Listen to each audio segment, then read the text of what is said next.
Hey, what's going on, guys? You guys good? What's good? What's Good. good? So we're finally here, right? First episode. we're at our first episode of the Bamboo Ceiling Ceiling Podcast. podcast. We just want to jump right into it. How did we get here, guys? How did we get to the point where we felt like we needed to get together and create a podcast? Yeah, for sure. No, I'm a huge podcast listener. I love listening to podcasts while driving to work and coming back home and just other free time. And so for me, like, I really felt like there wasn't an objective voice in the Asian community, especially Asian American community. I felt like there are a lot of voices, even though I'm saying everybody could be biased, but there was a lot of biased voices that weren't factual. And for me, I couldn't relate to biased voices that didn't have a logical reasoning behind it. So for me, I've always been looking at like the voice of reason, as that's one thing I could relate to. So I can sift out, what's emotional, just voices that get an emotional response, or voices that actually have done some research. And so for me, I really felt like, I'm definitely excited for this podcast because I can relate more to the voice of reason, like voices like Joe Rogan or whatnot, where it's based off of more facts and reasoning over voices that creates emotional response. And so that's me, as I'm excited to start this journey with y'all. Yeah, for me, it's I'm looking around. I don't see too many podcasts or any voices in general that speaks to me, right? And speaks to the issues or topics that I'm interested in. And I feel like, hey, this would be a great platform for me to talk about some of the issues, especially being Hmong American, or not let alone in Asian American, right? Some issues and topics that for the most part have been swept under the rug in our communities. I feel we can speak on it, bring it to light, have a conversation, and hopefully would intrigue our listeners. Yeah, for the voices that are out there, I just feel like they don't represent me, or at least the loudest ones, right? When I think of what a Hmong man is, or what a Hmong man, or how a Hmong man is represented in social media or in the news, I just think of just Saw movies, right? The dude, and then nothing wrong with Nothing the against Saw Sa- movies. yeah. I love a good Saw movie. They created this whole new genre of movies, and that's great and all. But when that is the thing that is glorified, though, right? The guy that cheats on his wife, or the abusive husband, or those things are the things that are glorified.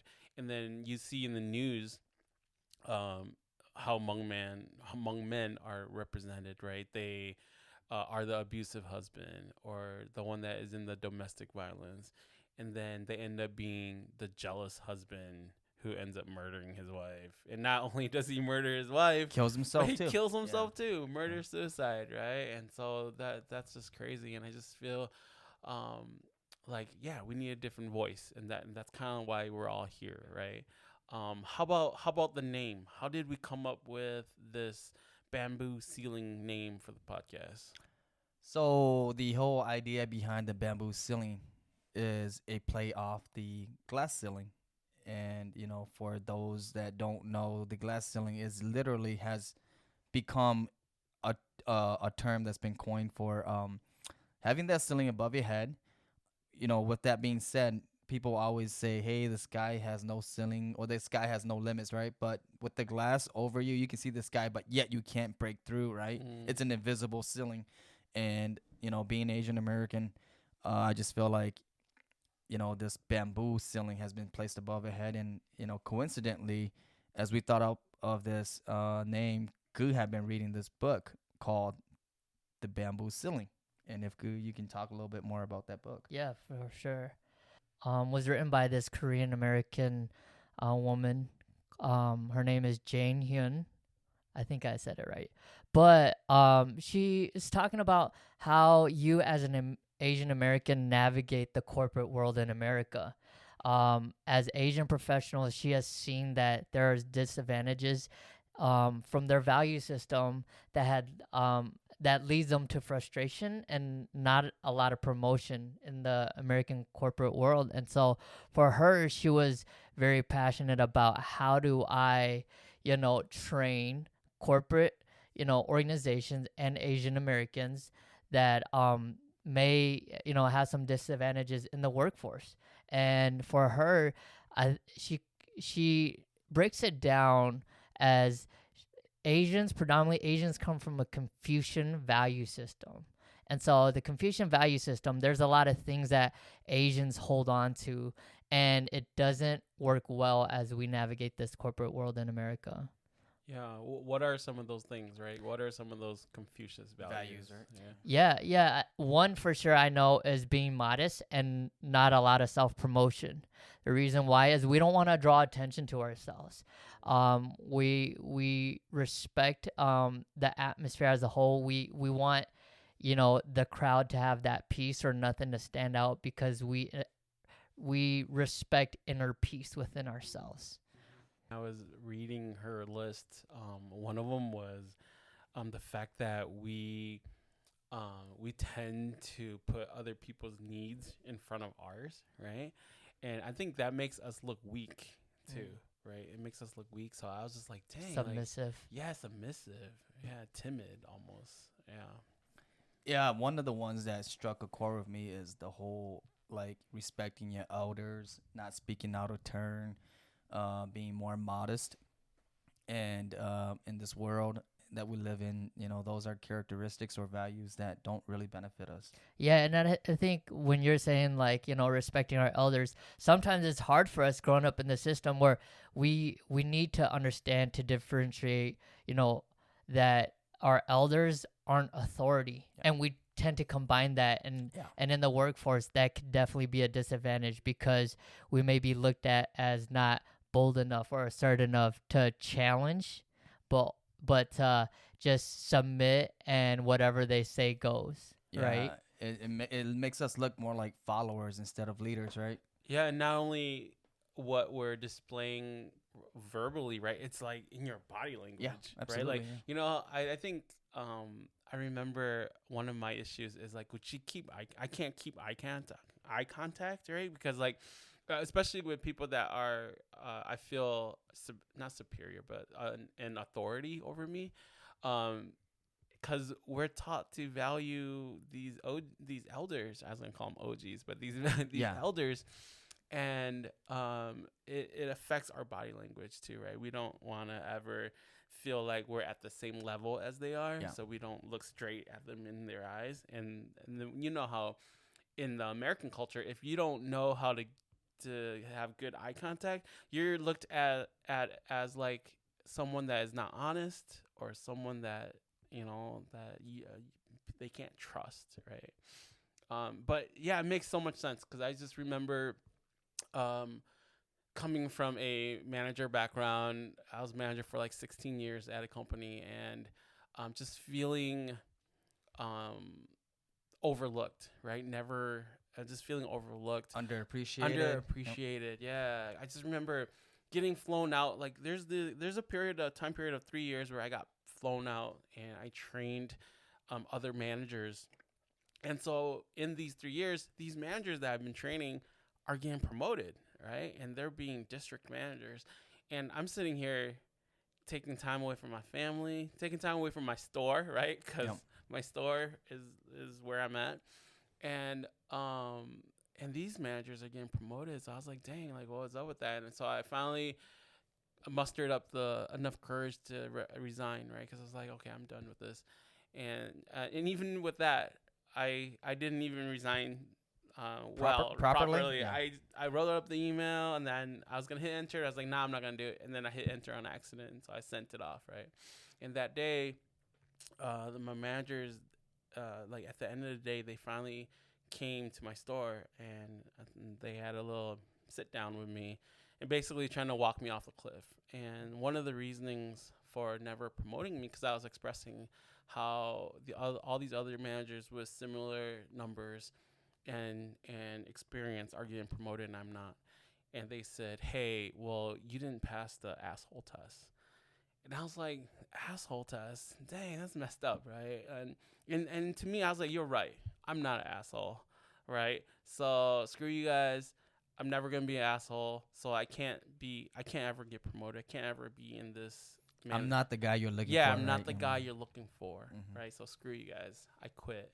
And I think that was, now that I'm looking back, that was the wrong perspective.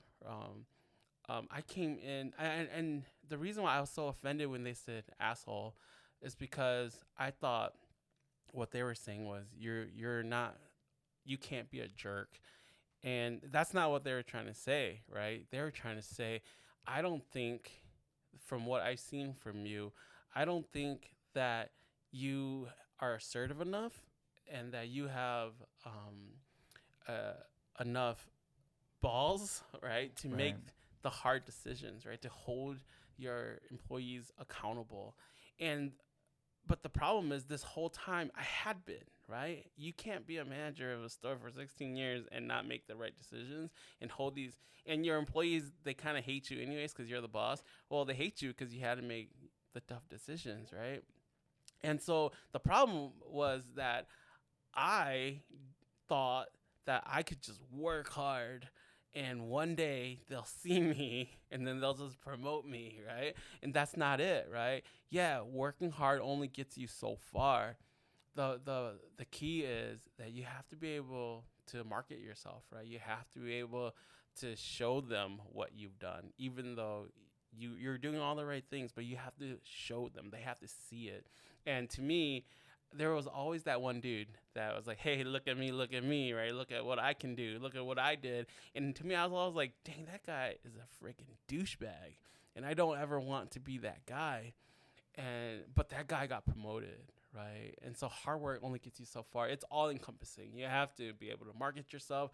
You have to be able to build relationships, to network with those people that make those decisions. So basically, there's some false in the whole actions speak louder than words, right? Sometimes words speaks louder than actions, Yeah. you know, in that case. Yep, and that was the ceiling that I put on Right. myself, right? I thought my ceiling was work hard, and they'll see me, right? Yeah, that's the Asian approach, right? The Asian Yeah. values, the whole I would just keep working and eventually hopefully they will acknowledge my hard work. Dude, look, all the managers that in our region that got promoted, dude, they drank together, right? They kind of lived in the same area, so they were closer, and they played golf together.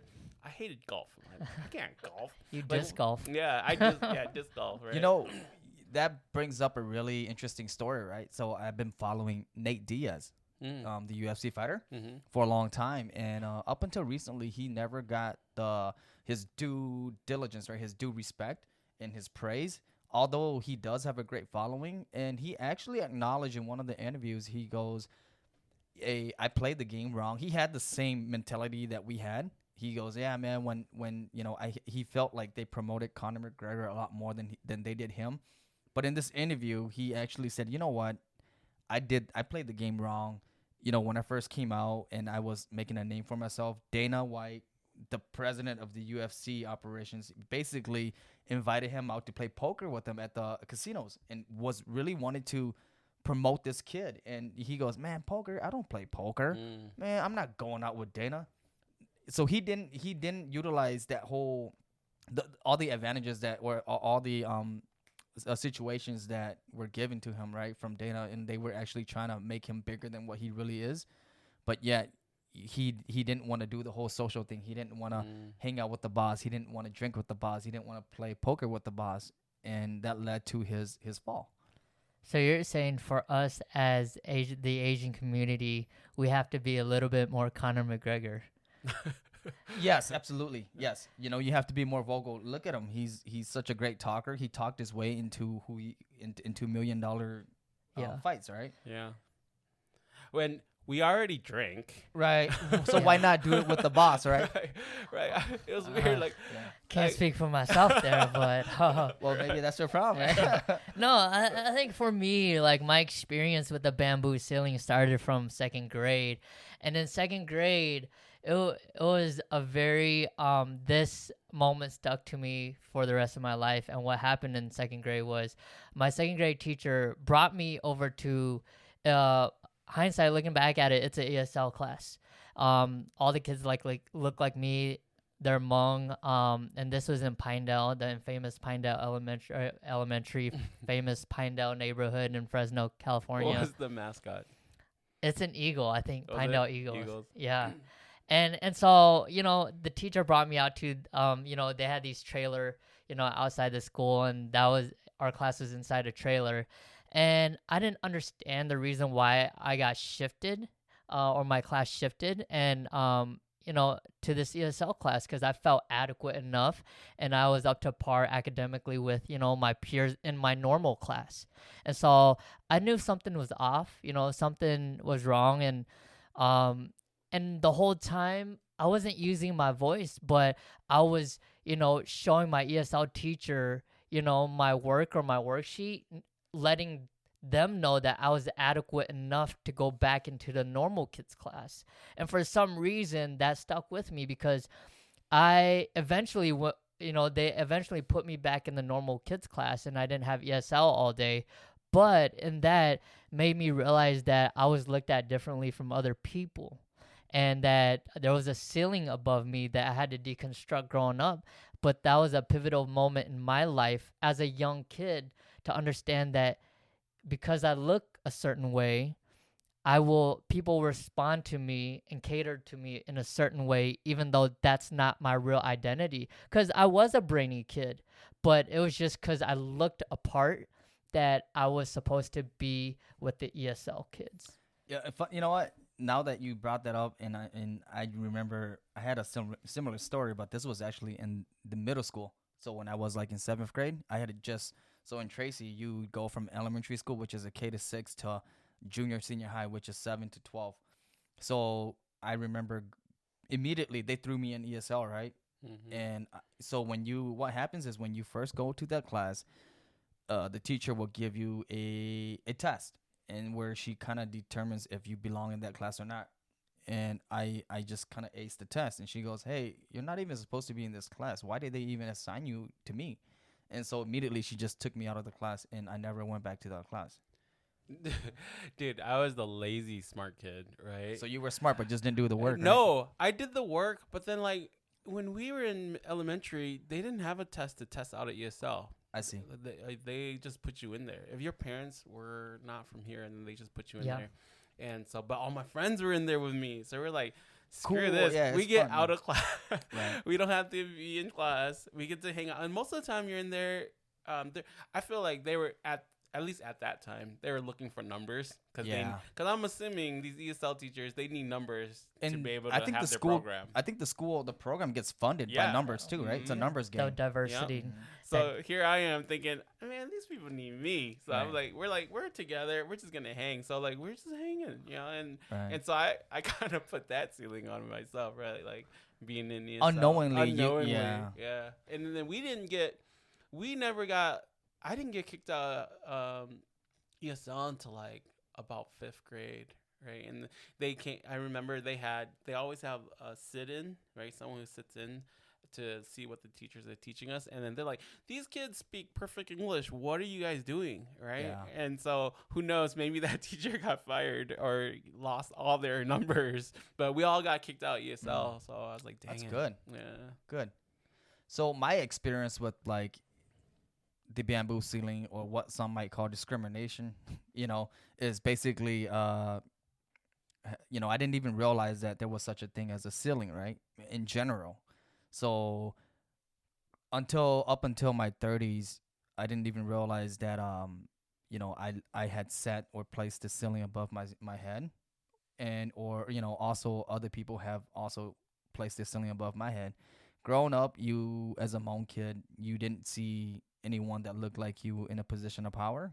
Whether it be a teacher, on TV, anywhere you go, right? You go to any store or whatnot, there's never like an Asian manager or anything like that. So growing up, I just felt like, hey, this is all I can be. I can't become one of those people because I don't see anyone in that position that looks like me.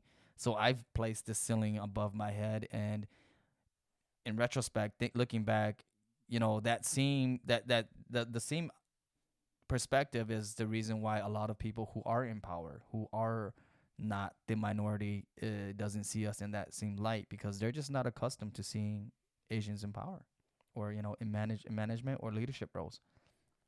Yeah, I just remember thinking, like, where are my Hmong male figure or male role models? And I can't think of any other than my dad. Right, my dad taught me how to work hard. Basically work hard. In a company. Yeah, in a company. Yeah, exactly. Right. Yeah, yeah, in a company, and like Our aspirations are to grow up and work in companies. I know. As funny I as know. it A may 7 to seem, 3, $8 yeah. an hour. At that time, probably Yes. less. You know? Yeah. It was $6. Yeah. But yeah, like where are those? Like I don't see them. I've never seen them. Mhm.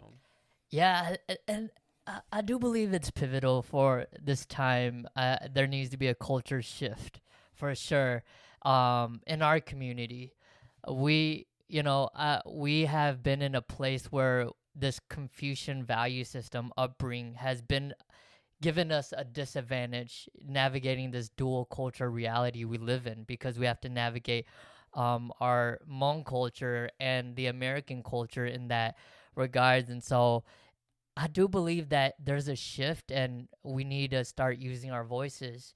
And I think in this season or this time we need to overcorrect a little bit in that because we don't speak up. We are modest. We don't know how to vouch for ourselves or we don't know how to market ourselves more in a corporate world. And those are things that this culture really values. And so I do believe that to empower each other, moving or progressing in our community or climbing up the corporate ladder or whatnot, we need to start overcorrecting a little and using our voices. And I'm not saying to use our voices to be rebellious, but to stand up and be firm and be confident in who you are, to acculturate yourself and not assimilate, but to really overcorrect so that we can gain the confidence to move up in the corporate ladder, to do something, and to, I do believe we all want to make our community proud because we are a proud community in that. And so, yeah, I think one thing that really stuck out to me was a couple weeks ago, right? And I want to share this story because I could really relate to this. So I work with underserved teens in the Twin Cities, and a couple weeks ago we had a training. It was a training on trauma. How do you heal kids who have dealt with trauma at an early age? And so with that, the one thing that I took away from this training was there was this little girl in this clip.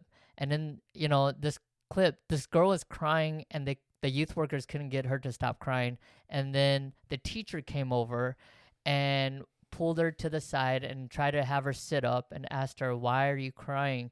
And after a few times asking the little girl, she finally sat up, and the teacher was like, "Can you use your words?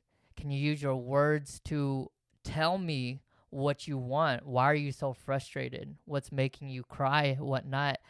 And after a few times, the teacher probing and asking her, she finally gave the teacher a few answers and started little by little. She was saying, "I want to do art."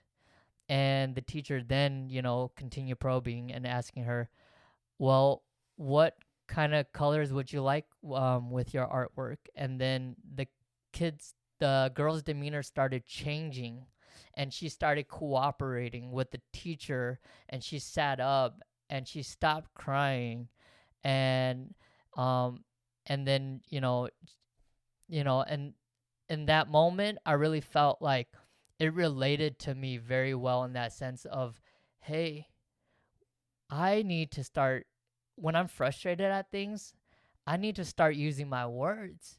And in my words, I'm taking back my space and my power in that. And what the teacher was doing was giving her power and to take back her space and to not be so frustrated because she couldn't articulate what she wanted. And so when she articulated what she wanted, she took back her power in that. And I do believe that growing up in our Confucius value system, we weren't allowed to use our voices, which empowers us to move us forward, and to let us be known or heard in that moment. And I do believe that there needs to be that cultural shift that needs to start happening, where we are using our voices as we start empowering each other to move forward, whether in our own communities or whether in the corporate ladder. And so I do believe that this is a time that we need to start using our voices. I agree. Having these conversations, I will say it's very beneficial to speak your mind. Do it in a respectful and proper manner. I mean, don't just go up to whoever the person of authority is and just go from like 0 to 100 and just, yelling at them. But yeah, expressing yourself, using your words will be very beneficial, not just to yourself, but to them too. Yeah. Letting others know that, hey, you know what, you're a thoughtful individual. You can lead. You can express yourself in such a manner. Yeah. So no going up to the biggest dude and punching him. Yeah, no, don't. We're not in jail. Yeah, don't do that. Yeah. So yeah. Mhm. So all of this, guys, to say, use your voice, right? Yep, use your voice. Mhm.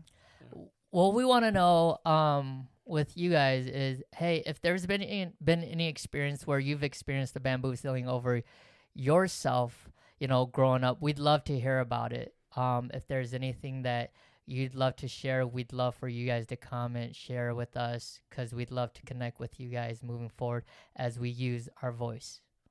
Yeah, and even if you think there is no ceiling, right? We want to hear that too. Yep. Like, if there's no ceiling, let's talk about it. Right. Yeah. We want to see the experience from both ends, both perspective. Right. Yep. Hey, if you enjoyed this episode of the Bamboo Ceiling, we'd love for you to subscribe, rate, and give us a review on iTunes. You can also follow us on Facebook and Instagram at #TheBambooCeiling. Until next time, use your voice.